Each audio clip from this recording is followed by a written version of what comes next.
This topic is about fields and field forces. But we're going to start by imagining the sun. It's this huge burning ball, which is mostly made up of hydrogen. It's incredibly massive, and it takes up a huge volume of space. In fact, almost 1.3 million Earths could fit inside the sun. Now, that's a lot of Earths. But pretend for a second that all of the mass of the sun is located at a single point at the center of the sun. We call this abstraction a point mass, and we work with point masses to make things a little simpler. Now, Newton said, pick any 2 point masses in the entire universe. So it could be the sun and the Earth, or 2 protons on opposite ends of the universe, but I'll just call them M1 and M2. Newton said something profound. He said that those 2 point masses, M1 and M2, pull on each other, and each thus feels an attractive force. So M2 is getting pulled to the left by M1, and M1 is getting pulled to the right by M2. Now, in fact, they don't just pull on each other. Mass has this strange property, which is that every single bit of mass in the universe produces a force on every other bit of mass in the entire universe.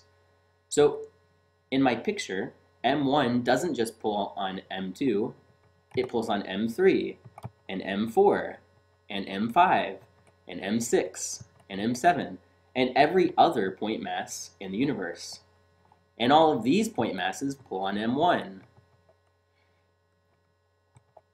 Now, this force is attractive, which means that M2 is getting pulled toward M1 and M1 is getting pulled toward M2, as we've shown in our picture.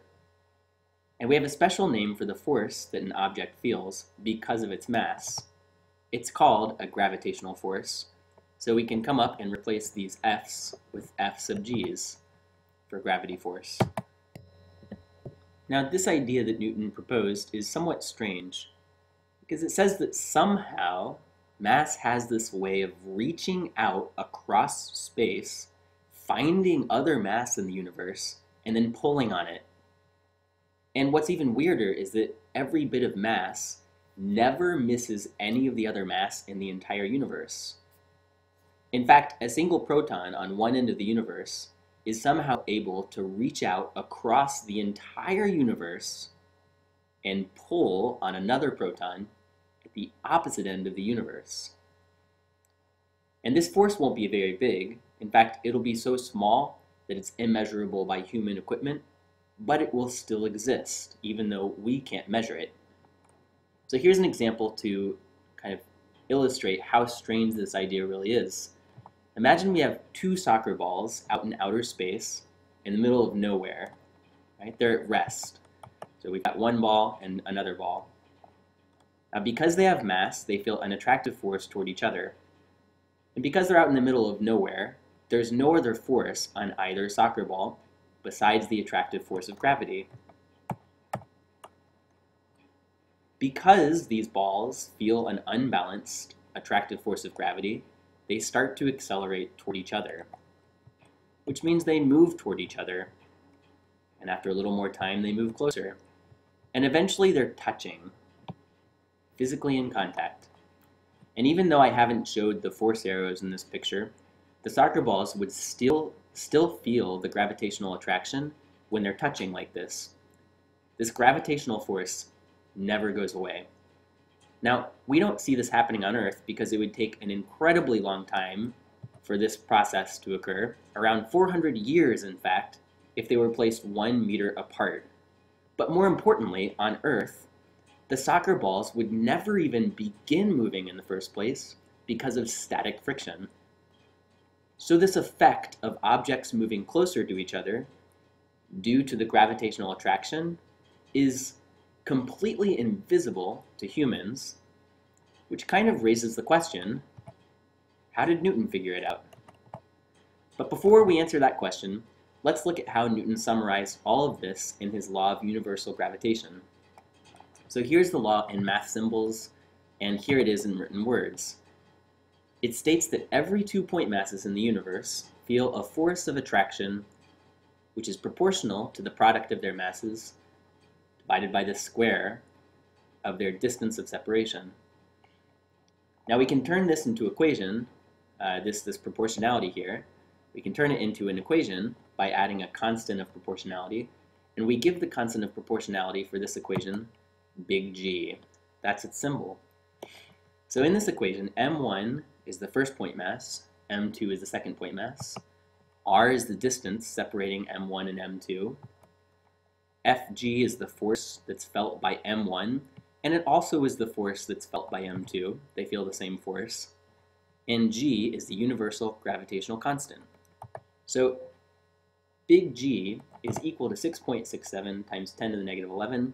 It has units of meters cubed per kilogram per second squared, and it never ever changes. It is a universal constant.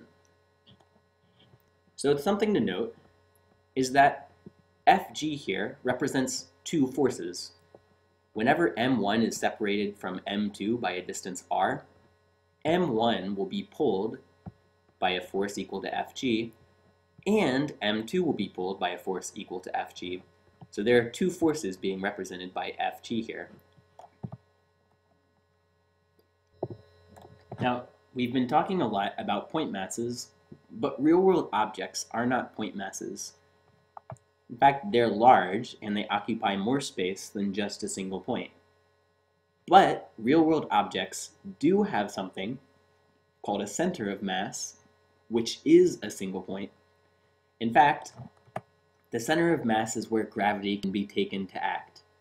For example, let's say we have a disk and a star, and because of their mass, they feel gravitational attraction. The star pulls the disk to the right, and the disk pulls the star to the left.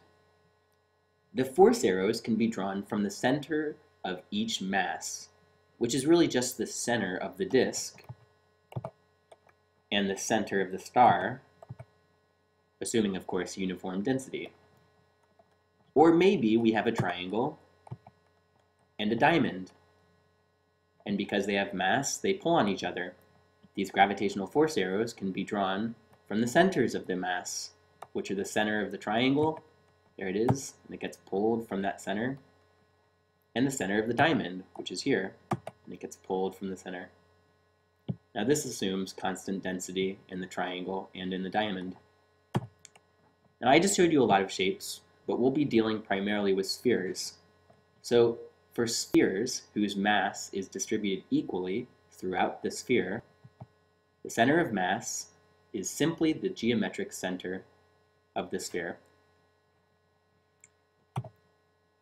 So there are the last 2 points. So we can take gravitational forces as things that act on the center of mass.